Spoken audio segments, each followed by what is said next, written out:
This is Bee's story. She's my Kijiji bird.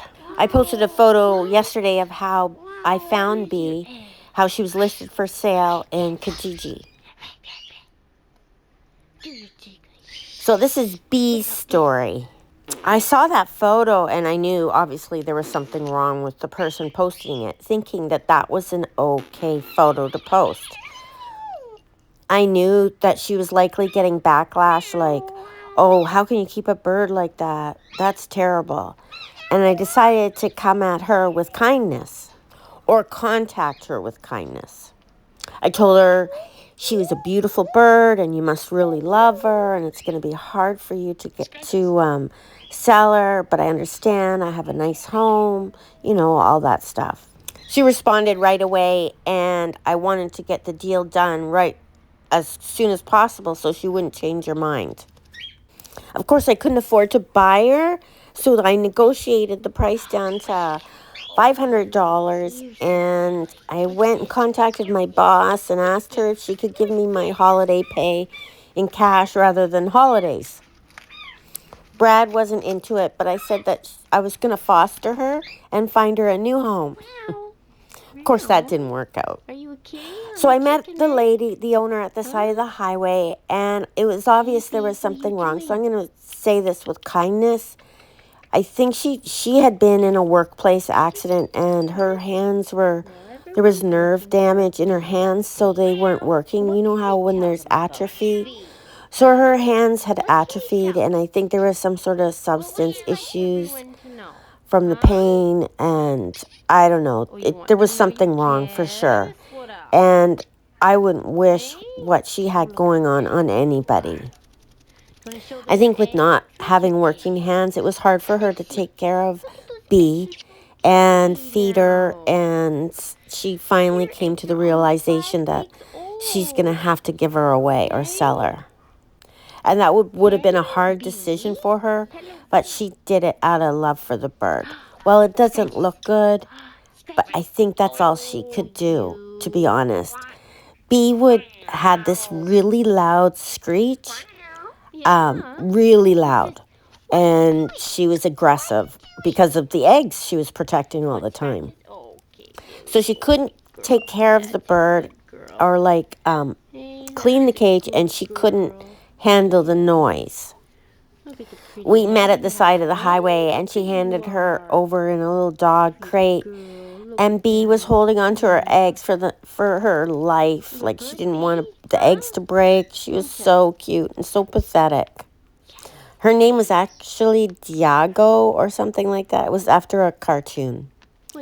On the way home, she made all these cute little sounds, these little cat sounds and all that stuff. She also could imitate two little girls fighting. I guess that lady had twin daughters, and they would fight all the time, so she imitated fighting twin daughters. I took her to the vet, and then we started the whole hormonal thing so she wouldn't lay any more eggs, antibiotics, etc. I had her in just a little extra cage I had, and I loved her. Oh my gosh, I loved her. She was so cute, and she made all these cute sounds like cows and cats, and she had her own language, and she was a devil, a little devil. I wasn't supposed to keep her, and I remember my husband came in the door with a cage one day as a surprise. And it was like, this is the cage here. It was like, he just walked in with the cage. It was kind of him saying, you can keep her. She always got herself in jams. Like she would get into little closets, and I would always have to look for her, and she wouldn't let me pull her out.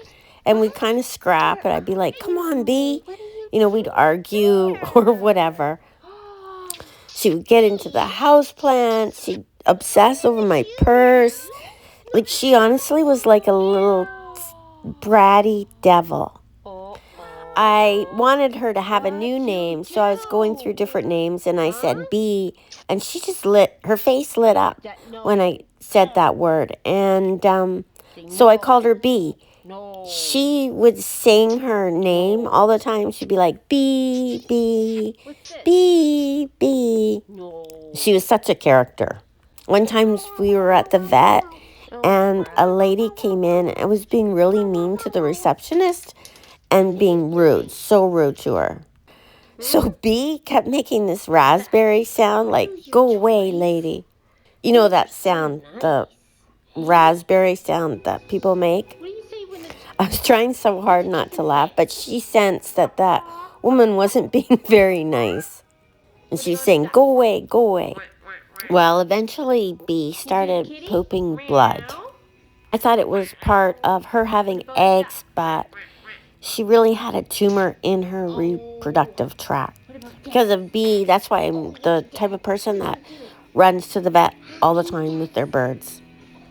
She started not doing well, and when I took her to the vet, the doctor felt that she was near the end, and she offered me different choices. Well, of course, euthanasia or surgery, etc. I chose surgery. I wanted to give her a chance. So the surgery was to remove the tumor. She kind of died on the table like 3 times, and every time when she wouldn't wake up, they would call me, and I would call into the phone, Bee, Bee, Bee, so that she would wake up, because the vet sometimes does that when the birds aren't coming out of their sedation. She'll get the owner to talk on the phone and call their names. It's kind of a way to bring them back. And Bee tried to come back. She did come back. She came back like 3 times. She had to have blood transfusions through the surgery, too. It was a hard one. Good thing you guys weren't following me then. So she survived the surgery, and I would visit her every day, but she just wasn't doing well. I think it was like maybe 4 or 5 days later that she did pass away. The doctor explained that her little body wasn't healthy, like with years and years of a poor diet and environment. Their little organs aren't strong. So her body was having a hard time with the blood transfusions, like getting the old blood out. I guess they have to, their body has to push out the old blood or the blood from the transfusion. And her little organs just couldn't do it. I was brokenhearted. She was like my little heart bird. Because I'd rescued her from, and I put so much into her. I loved her, and we had such a funny relationship. I asked the doctor, I'm like, will there ever be another bee in my life? And she goes, there's only one bee. These stories are hard to tell, like reliving them, but I wanted everyone to see that she had a really nice life with me. 2 or 3 weeks later, the doctor called and said she had someone she wanted me to meet. When the doctor calls and says that, that means there's another bird that she'd like you to see if you were interested in taking home. So I walked in, and there was Sid in a cage. Sid is the one that lives here now. Her father, that she'd lived with her whole life, died of liver cancer. He couldn't find a home for her, so the doctor took her on. I visited with Sid lots of times. It was when we moved into the new house here that Sid came to live with me. I decided to take Sid. I was thinking in my head, I thought, okay, maybe your dad in heaven can take care of my bee, and I'll take care of his Sid. I made a promise. So he's up in heaven with Bee, and I'm down here with Sid. We did a trade of sorts. Oh, you guys would have all loved her. She was so full of character and mischief. She would have just shaken this house up like crazy. Instead of the, where's Cookie? I would be like, where's Bee? Bee. She was funny because every time I'd say, where's Bee? She would yell, no. Like, no, you can't find me. But of course, her yelling no, I would know exactly where she is. I could hear her. I think in this clip you can hear the high-pitched screech she had. When you have an African gray, they're really cute. They talk and everything, but they do mimic sounds that are not good. And she could really do a screech really high. Anyways, there's Bee.